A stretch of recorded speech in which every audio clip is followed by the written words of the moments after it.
সম্প্রতি বাংলাদেশ সরকারের প্রধান উপদেষ্টা একটি চমকে দেওয়া বার্তা দিয়েছেন। আমরাও প্রস্তুত। এই মহড়া কেবল আনুষ্ঠানিকতা নয়, এটি আমাদের সার্বভৌমত্ব রক্ষার প্রতিশ্রুতি।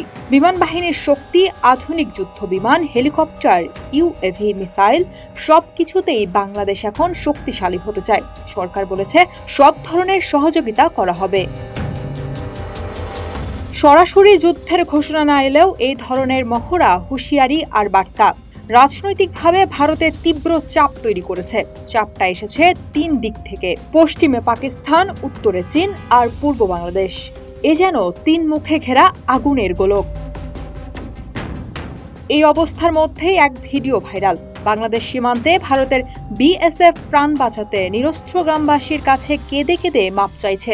এটা শুধু একটুখানি ভিডিও না, এই মুহূর্তে ভারতের সীমান্ত পরিস্থিতি কতটা নাজুক তার এক বাস্তব প্রমাণ।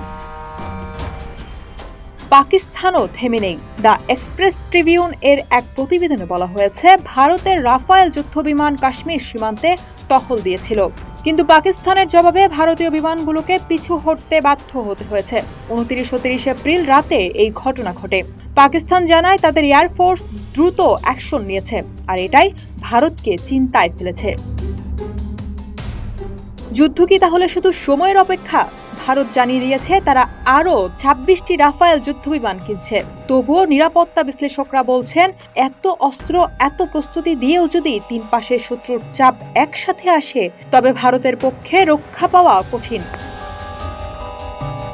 এর মধ্যেই ভারতের ভেতরেও অস্থিরতা। কাশ্মীরের পেহেলগাম কাণ্ডের পর জাতীয় নিরাপত্তা উপদেষ্টা বোর্ড বড় রদবদল করেছে মোদী সরকার। গোয়েন্দা সংস্থার সাবেক প্রধান আলোক যোশীকে এনেছে বোর্ডের শীর্ষে। এর মানে একটাই, মোদী এখন আর কাউকে বিশ্বাস করতে পারছেন না। তিনি সবকিছু নতুন করে সাজাতে চাইছেন। এদিকে পাকিস্তানের প্রতিরক্ষা মন্ত্রী খাজা মোহাম্মদ আসিফ এক সাক্ষাৎকারে বলেছেন, আমরা জানি ভারত আমাদের উপর হামলা চালাতে পারে, তাই আমরা প্রস্তুত। আমরা সিদ্ধান্ত নিয়ে ফেলেছি। এ এক স্পষ্ট হুঁশিয়ারি এবং সরাসরি যুদ্ধে যাওয়ার ইঙ্গিত।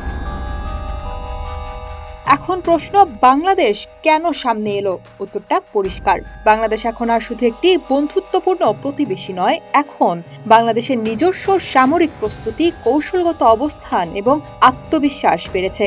ফলে ভারত বুঝে গেছে আগামী দিনের ভূ রাজনীতি আর একমুখী থাকবে না। ভারত, পাকিস্তান, বাংলাদেশ এই ত্রিকোণ সম্পর্ক হয়তো আগামী বিশ্ব রাজনীতির ভারসাম্য বদলে দিতে পারে। আর মোদীর সামনে এখন সবচেয়ে বড় প্রশ্ন, আর কতদিন পারবেন সামলাতে? এই অঞ্চল যেন এখন এক দাহ্য ঘ্যাসে পরিণত হয়েছে। একটুখানি স্পার্কই বদলে দিতে পারে গোটা দক্ষিণ এশিয়ার মানচিত্র।